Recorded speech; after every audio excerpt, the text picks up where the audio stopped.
a man keeps calling, but all he receives is a voice message from the bellows. As the man is walking home, he calls again and leaves a message, telling the receiver that he looks forward to seeing them. Then he puts the phone down. He puts on his AirPods and listens to dramatic music while he walks. Suddenly, some flashbacks come to him, showing the man and a boy seemingly playing together. However, these appear to be fragments of a memory because they are blurry and filtered. Despite this, the flashbacks seem happy compared to the earlier ambience of the film. Then, suddenly, it switches to a very loud techno club with loud music and flashing lights. It is 5 years later. The man is standing there when some women approach him, kissing and dancing around him. The scene then switches to one of the women asking the man to come over. He seems out of his mind, just staring and not answering, not minding where he goes. He leaves the girl wondering what is wrong with him. He continues to walk and bumps into a guy, and it escalates from there into violence. He gets beat up by the poor guy. He goes home and cries. Then he calls his mother from a payphone, and his mom asks how he is, and they talk. However, the guy cannot explain what is going on. The phone card is running out of minutes, so they have to put down the phone. Then he puts down the phone. His name is Nick, and it is very obvious that there are things troubling him. The guy is like static, not responding to anything. It turns out he works in a cafe, but he is zoning out. However, his boss, Sam, notices that he is late again. Sam tells him that if he continues like this, he won't keep him on staff, and that he should do something worthwhile, like cleaning up or attending to guests. It seems he is terrible at both tasks, and it's as if life is already sucked out of him. Later, 2 women seem to be talking about him and laughing at him. Eventually, Sam comes by and tells him to look after table 7. Nick goes over to that table and asks the man what he wants. However, the tension starts when the man asks him if they remember each other and suggests they must have had a problem in the past. As they begin to start fighting, Sam intervenes. Emily and the other girl suddenly stop and blame the man who instigated the fight. They continue to insult him and tell Sam that it's the guy's fault. This leads to him getting fired. Later, outside, he talks to the 2 women, and the friend introduces Emily because she can't speak for herself. Emily introduces herself, and the girl leaves. Then they talk and wonder where they saw each other before because Emily seems familiar. After some denying and trying to resolve where they met, Emily admits she has seen the guy in the club dancing with another girl. So anyway, he asks for her number, and Emily writes it on his palm. The next day, he waits outside with Sam, smoking and waiting for the pretty girls to arrive. Sam thinks maybe they won't show up, but the guy doesn't believe so and calls instead. Finally, Anna and Emily arrive, and they have a double date, with Sam pairing up with Anna. They go by the park. However, Sam and Anna find themselves awkwardly silent. Emily asks the guy about his injured hand, surmising that he is not from around the area. The guy's name is Nick. Emily is sort of a manic pixie dream girl. Nick, though, asks a series of questions like if she has good oral hygiene. Emily shows her teeth, then runs away and lies down at the other part of the park. Emily asks Nick if he often jumps from one girl to another. He asks Emily to come home with him. Nick and Emily instantly have a connection as they stare at each other. Nick, however, has a bit of an anger impulse, which makes him scary when angry. When he is pissed, he flips fingers at anyone or everyone. Nick finds another job as a cab driver. He goes to a school, bumps himself through the mesh gate, and pretends to be hurt in front of the kids. Emily works at the school, and they plan to get out together. Nick climbs over the mesh gate to get to the other side, but Emily opens it instead. Nick is very good with the kids and plays with them. They are having a grand time. Later, Sam comes along and asks Emily for tips about Anna. Emily tells Sam to relax and be better. However, Nick is acting weird, especially when another guy sweeps Emily away from Nick. The guy grabs Emily, seeming to hurt her, so Nick grabs the guy by the throat. The scene cuts to Nick and Emily talking at the back of the school. Nick promises that he is not a violent person. He keeps insisting that he doesn't hurt people and doesn't even know why he did that. Nick has a difficult time opening up, which leaves Emily super confused. She gets nervous, but Nick assures her that it is not her fault and that he is not violent. They end up kissing passionately. Their relationship becomes better despite Nick being a walking time bomb. Finally, we see Nick laughing and genuinely happy with Emily. Nick also continues to hang out with Emily's students. They talk about the terms of their relationship and promise to be monogamous. However, Emily still lives with her parents. Later, Nick goes to Emily's house and finds her inside. They engage in lovemaking, with Emily repeatedly saying Nick is beautiful despite him telling her to stop. Emily discovers some scars and tattoos around his body, but Nick doesn't open up. He says that it's a date. Nick finally reveals that his little brother disappeared 5 years ago. While on the way to school, he just vanished, and that's the date of his disappearance. Emily does not respond, but tells Nick that her dad will like him and urges him to see a painting that she swears he will love. Nick wakes up to find that Emily has set up some music and is dancing instead. He follows her lead, and they begin a playful, almost ritualistic dance. Emily asks what he would think if they got married. Although Emily seems serious, Nick responds playfully, saying he would. After some thinking, there is no clear confirmation as they continue dancing and playing around. Nick then asks why Emily has the jitters, repeating the question when she doesn't respond. Emily eventually says she has bipolar disorder and RCPD, describing herself as a badly assembled robot. However, Nick tells her she is adorable and that he likes her. Nick excitedly calls his mom to tell her that he is seeing someone and that it is half serious. His mom worries if the girl is nice, but Nick jokes, saying she is the opposite in every way. Her mom passes the phone to Nick's dad, and they speak, however brief but civil. One can sense the relationship between him and parents are not warm. Emily's dad comes home to find her engrossed in painting a portrait with loud music playing. He turns off the music to get her attention. Emily is overly excited to see her parents, but it seems she is having an episode. Her parents are worried because she is getting hyper. Her dad wants her to take her meds. Emily has paint all over her dress and has painted a lot, clearly experiencing a manic episode. Her parents are concerned and tell her not to go out unless she has taken her medicine. The parents try to get her to take her medicine, but Emily refuses. A call about a complaint reaches a cop. Emily's father answers the door and tries to push the cop away. The cop gets in and would intervene, but Emily won't stop talking. The situation escalates, and the cop arrests Emily despite her father's attempts to intervene.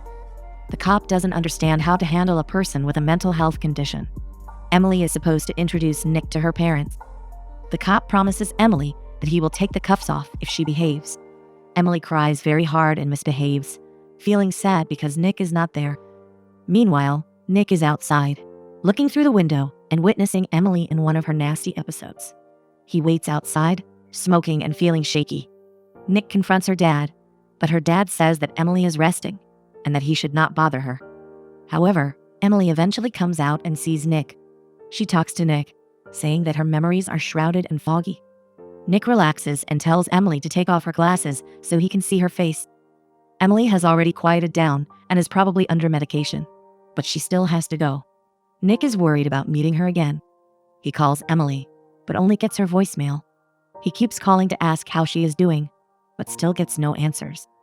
Nick is worried and anxious about not seeing Emily again. Then there's a dramatic shift to a club where Emily is there, seemingly throwing a fit. Nick wakes up from a nightmare, drenched in sweat and breathing heavily. Nick calls his mom, and she mentions something about passing by an old house. As he flips through a photo album of his lost brother, his mom asks him to come home, but he insists he cannot. His mom assumes it's because he is seeing that girl, meaning Emily. Though she is very worried about him, Nick reassures her not to worry. The next day, Emily visits Nick, and she seems normal this time. They have dinner, and Emily asks where he has been hiding, expressing gratitude that he allows her to come over. However, Nick is a bit shaky when Emily talks to him. Emily wants to talk things through and asks if she should go. Nick nonchalantly says okay, which pisses Emily off, prompting her to get up and leave. Frustrated, Nick engages in shadow boxing quite violently until the point of exhaustion. Nick isn't sure if he is just breathing heavily or panting through exhaustion, or if he is crying. However, it becomes clear that he is really crying as he dips into the bathtub. Later, he goes out into the noisy streets, which sound like Asmar, and heads to a watering hole to meet his friends, including his ex-boss and best friend, Sam. Sam is still hung up on Anna, Emily's friend. Sam likes her, thinks she is great and cool, but can't seem to form a relationship with her. Nick just praises his friend. Again, it's the dead of night, and Nick drives back home, silent and solemn, like it's a sad music video. He tries to call Emily again, but to no avail. However, Nick finds Emily in his hallway. They haven't seen each other for a long time. Emily has been somewhere, and Nick must have been somewhere too. They sit down in the hallway, just quiet. Nick admits that when Emily is away, it's difficult for him. He says he cannot go through that again. But Emily says she is much better now. She has rules to follow and a system that works for her. She promises not to put Nick through that kind of hardship again. However, she broke one rule, which was not to see Nick. Nick says they can't go through that again. Emily promises. Another scene shifts to the nightclub, where Emily and Nick are dancing crazily like kids. For the first time, Nick seems smiley and happy, unlike the beginning of the film where he looked grumpy, albeit just a little. They become sweet on the dance floor, and Emily becomes teary-eyed. Their night ends up being intimate. While on bed, Emily says things that scares her. Later, they become a proper couple where they go shopping, but they do insane, ridiculous things like pretending to be blind or spreading havoc inside a convention store. While watching and eating junk food, Emily reminds Nick of his brother's disappearance university. Emily, though, just reminds Nick that she cares about him. Later, they go on a ride. The city Nick picks her up and romantically kiss her. Later, they go cloth shopping and Emily pays for it. Nick likes the suit, though. It's one that Emily wants. Emily, though, says she got her dad's card, so it's okay. They are going to meet the parents of Emily again, this time in a normal setting and circumstance. Later, Nick calls his family, but he only wants to talk to his dad, not his mom. His dad says everything is fine, and their conversation remains surface level, never deep.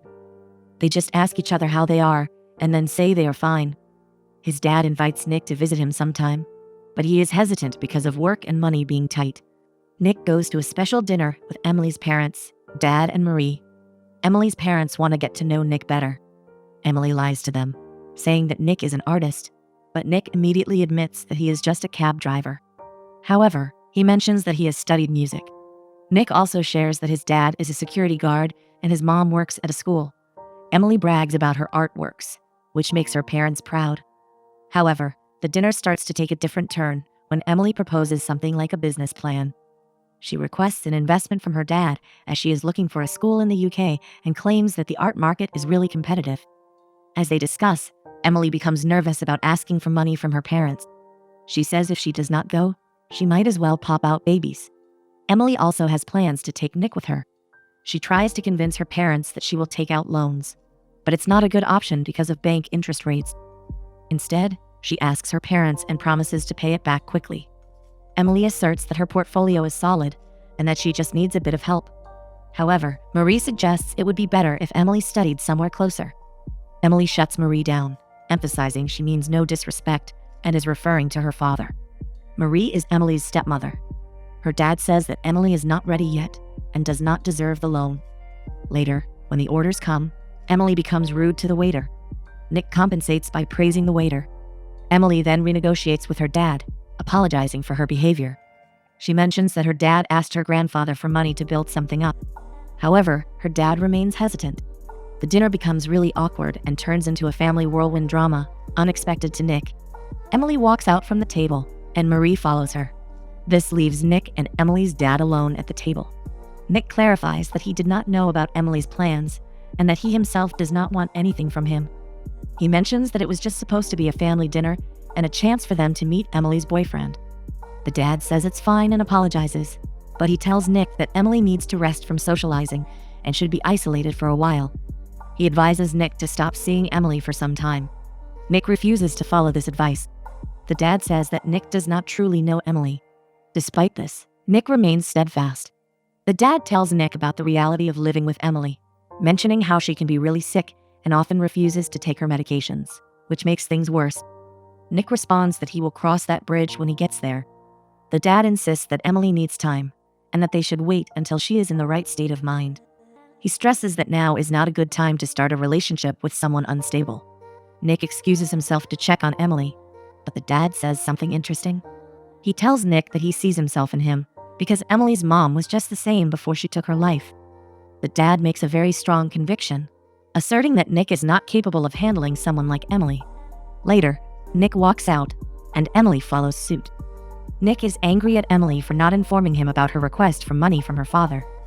Emily reasons that she doesn't want to waste time because she likes Nick and wants to be with him. She also knows that Nick's behavior is influenced by something her father told him. Emily insists that her dad is not her doctor, and that her real doctor says she is fine. Nick tells Emily that if she needs anything, she should just tell him.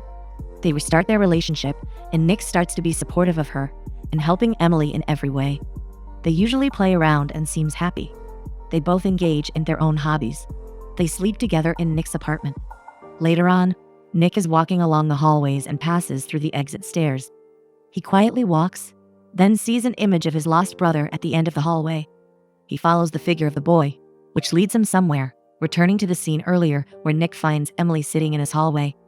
Nick does something a bit dramatic, like in a sad music video, driving a cab while the rain is pouring.